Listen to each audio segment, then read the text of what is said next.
Welcome to all of you. In previous few sessions, we have defined the discrete time Fourier transform. Okay. Also, we have seen the properties of discrete time Fourier transform. Now, in today's session, we are going to describe the discrete Fourier transform. Okay. The discrete Fourier transform is a powerful computational tool which allows us to evaluate the Fourier transform x of e raised to j omega on a digital computer or specially designed hardware. Okay, so discrete time Fourier transform is defined for finite as well as the infinite sequences.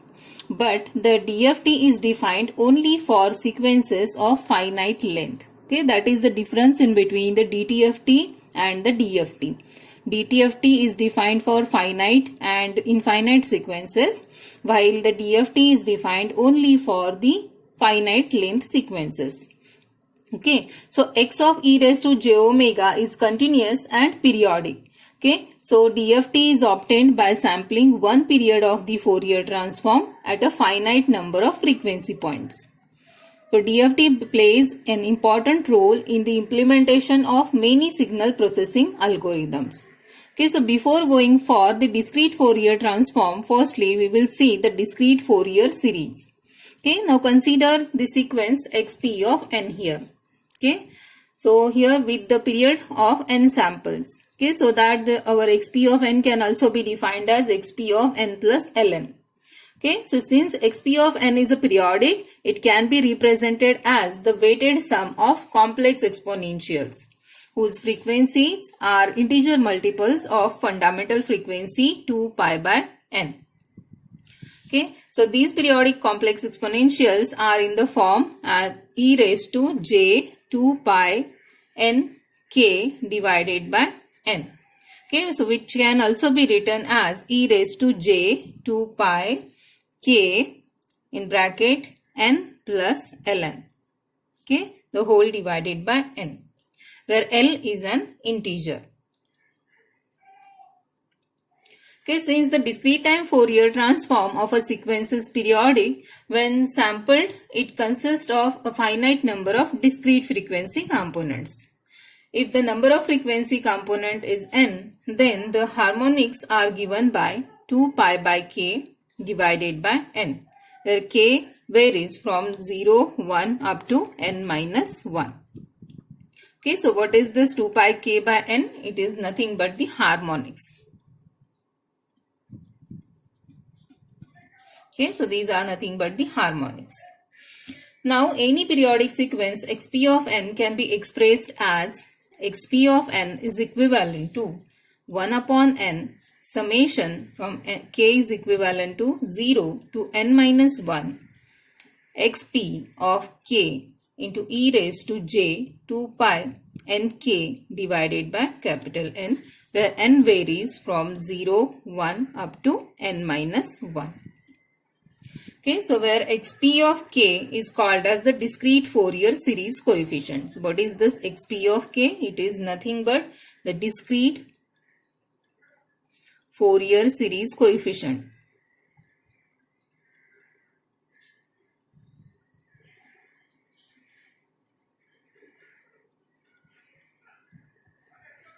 Okay, so this coefficient is defined here, or xp of n is represented in terms of a discrete Fourier series coefficient. Okay, so to obtain this Fourier coefficient, multiply both sides by e raised to minus j 2 pi by n into mn. Okay, so we will multiply the both sides by e raised to minus j 2 pi by n multiplied by mn. Okay, and the sum of the product from 0 n is equal to 0 to n is equal to n minus 1. Okay, so here it results summation from n is equal to 0 to n minus 1. So xp of n multiplied by this term, okay, e raised to minus j 2 pi by n multiplied by mn is equal to 1 upon n summation from k is equal to 0 to n minus 1, summation from n is equal to 0 to n minus 1, xp of k multiplied by e raised to j 2 pi nk divided by n, okay, multiplied by e raised to minus j 2 pi by n multiplied by mn. Okay, so here simplification, or after simplification, it will be 1 upon n summation from n is equal to 0 to n minus 1 summation from k is equal to 0 to n minus 1 xp of k. Okay, just simplify these terms. Okay, so it will be e raised to j 2 pi by n multiplied by k minus m multiplied by n. Okay, so by interchanging the order of summation, okay, what we are getting here, okay, summation from n is equal to 0 to n minus 1 xp of n multiplied by e raised to minus j 2 pi by n mn is equal to 1 upon n. Okay, so we will take this summation side outside.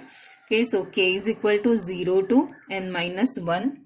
Okay, so as this xp of k is independent of n, we can take it outside the summation. So it is xp of k multiplied by summation from n is equal to 0 to n minus 1 e raised to j 2 pi by n multiplied by k minus m multiplied by n.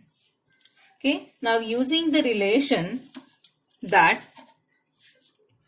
summation from n is equal to 0 to n minus 1 e raised to j 2 pi by n multiplied by k minus m into n is equal to n. If k minus m is equal to 0 plus minus n plus minus 2n and so on. Okay, so if the value of k minus m is equal to 0 plus minus n plus minus 2n and so on, replacing this value, what we are getting? We are getting here summation from n is equal to 0 to n minus 1 e raised to j 2 pi divided by n into n. Okay, so cancelling out this, we have e raised to j 2 pi into n, and that value is equivalent to n, and it is equivalent to 0 otherwise. Okay, so the changing the index from m to k, the Fourier series coefficient xp of k then is given as, okay, so in this equation we can replace the this relation. Okay, so what we are getting here? We are getting summation from n is equal to 0 to n minus 1 xp of n into e raised to minus j 2 pi by n multiplied by mn is equal to xp of m. Okay, so here changing the index from m to k, the Fourier series coefficient xp of k is given as xp of k is equal to summation from n is equal to 0 to n minus 1 xp of n into e raised to minus j 2 pi nk divided by n. Okay, so here instead of m we have replaced the value k. Okay, so our equation will become in this way. So this equation is referred as discrete Fourier series. So what is this equation? This equation is nothing but the discrete Fourier series. Okay, and the inverse discrete Fourier series is given as this is the inverse discrete Fourier series, and this equation is the discrete Fourier series. Okay, so this is known as the discrete Fourier series pair. Okay, so if it is clear that both the sequences xp of n and xp of k are periodic with the period n samples. Okay, so the discrete Fourier series of xp of n is equivalent to xp of k. Okay, so this is known as the discrete Fourier series pair. Okay. So this one is nothing but the discrete Fourier series, and this is nothing but the inverse discrete Fourier series equation. Okay, so we will see the properties of discrete Fourier series here. Okay, so as per the discrete time Fourier transform, there are also properties of discrete Fourier series. So first property is nothing but the linearity. Okay, so what is the linearity property for discrete Fourier series? Okay, consider the two periodic sequences x1 p of n and x2 p of n. Okay, so both are having the period is equivalent to n. Okay, so such that the discrete Fourier series of the DFS is given as, discrete Fourier series of x1 p of n is equivalent to x1 p of k, while the discrete Fourier series of x2 of p of n is given as x2 p of k. Okay, then the linearity property states that the DFS of a1 multiplied by x1 p of n plus b1 multiplied by x2 p of n is equivalent to a1 x1 p of k plus b1 x2 p of k. Okay, so this is the linearity property. Okay, so the proof, we can easily prove this. Okay, the discrete Fourier series equation we have for x1 p of k. Okay, so replacing these values here, we will obtain the relation.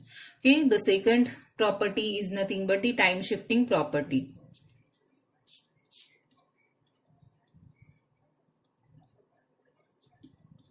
Okay, so the time shifting property states that if xp of n is the periodic sequence with period n, okay,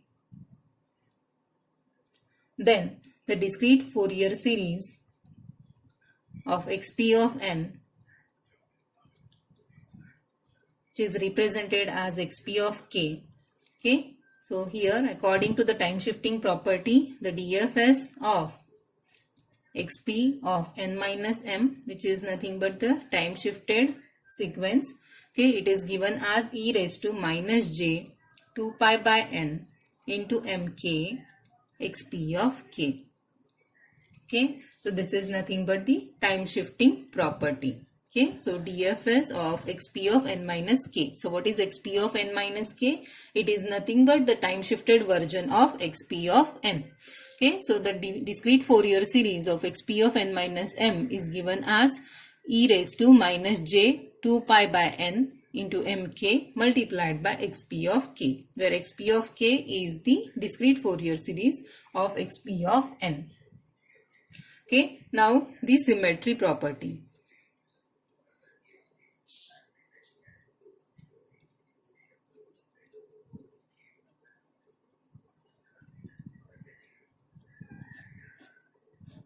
Okay, now comes the symmetry property.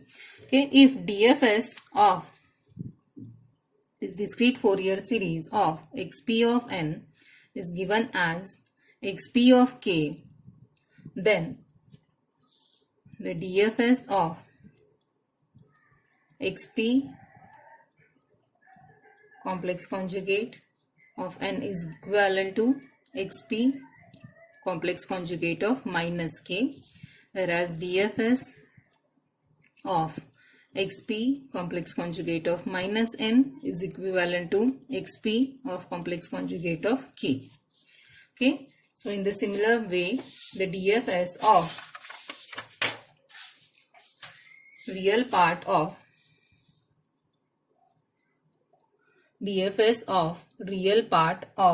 xp of n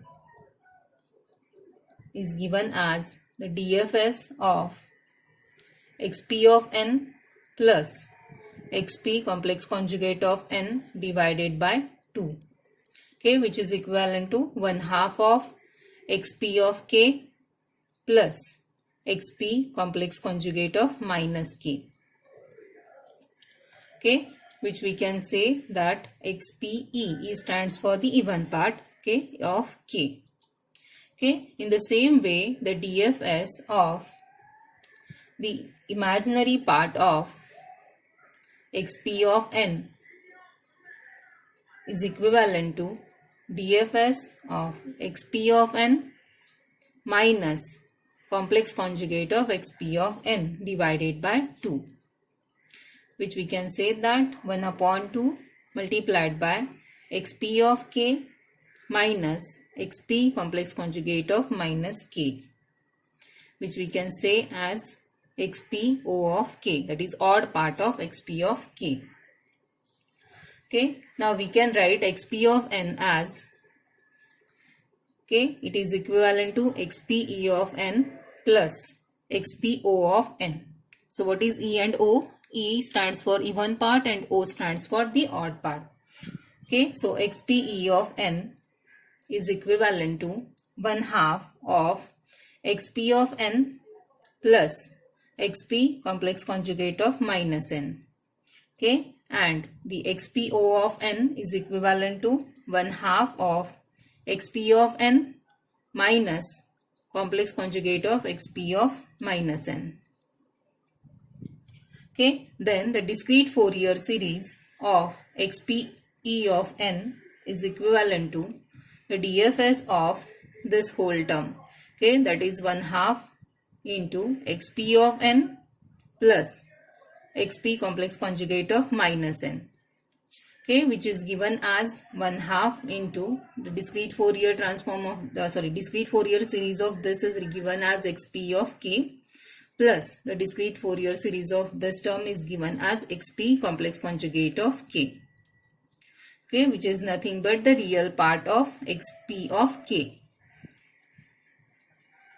Okay, in the same way we can say here that the DFS of xp eo of n is equal to DFS of 1/2 into xp of n plus xp complex conjugate of minus xp complex conjugate of minus n.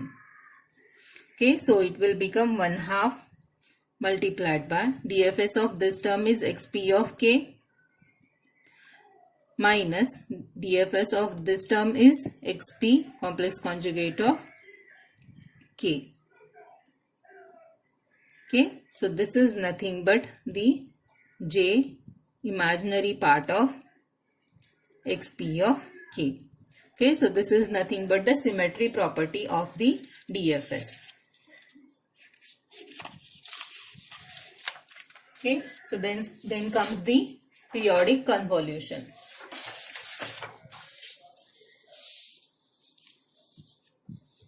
The next property is the periodic convolution.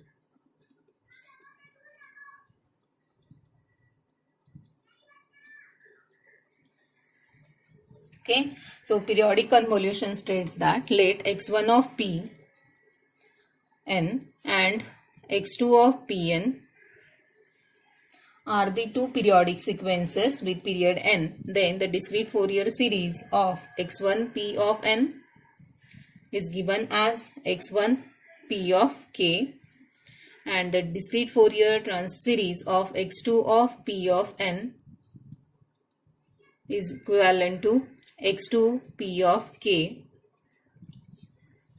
if the third sequence x3 p of k is equivalent to x1 p of k into x2 p of k, then the periodic sequence x3 p of n with Fourier series coefficient x3 p of k is given as summation from m is equal to 0 to n minus 1 x1 p of m into x2 p of n minus m.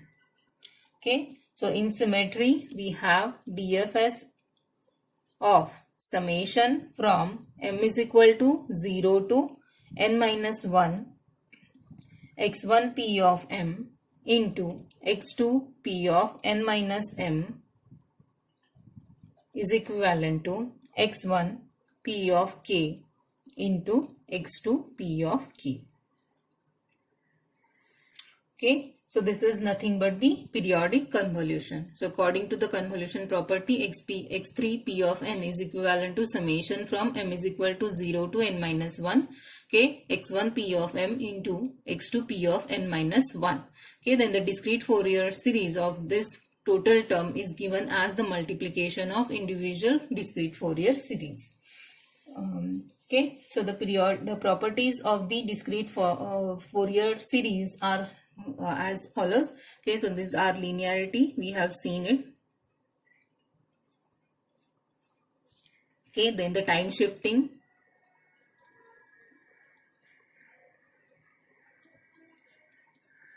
Okay, so this is the first property, then the second property, then the frequency shifting property. Okay, so frequency shifting property states that